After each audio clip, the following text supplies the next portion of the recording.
حضرت محمد بن علی قصاب رحمۃ اللہ علیہ سے پوچھا کہ تصوف کیا ہے؟ آپ فرماتے ہیں التصوف اخلاق کریمۃ ظہرت فی زمان کریم من رجل کریم مع قوم کرام۔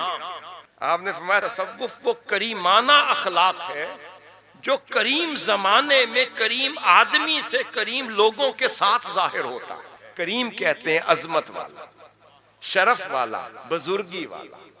تو بزرگ وہ ہوتا ہے جو اپنے وجود سے خود کہلوائے، کہنے کی ضرورت نہیں پڑتی۔ پھر اس کے بعد حضرت امام معروف کرخی سے پوچھا تصوف کیا ہے؟ فرماتے ہیں التصوف هو الاخذ بالحقائق والیأس مما فی اید الخلائق۔ آپ فرماتے ہیں تصوف حقائق کو ماننے اور مخلوق کے ہاتھ جو کچھ ہے اس سے بے نیازی اختیار کرنے کا نام تصوف۔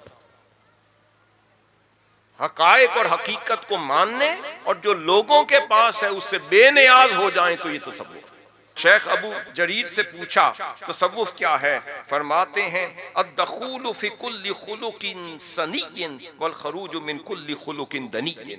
آپ نے فرمایا ہر اعلیٰ اخلاق کو اپنے اندر داخل کرنا اور ہر ادنا اور رذیل اخلاق کو اپنی طبیعت سے نکالنے کا نام تصوف۔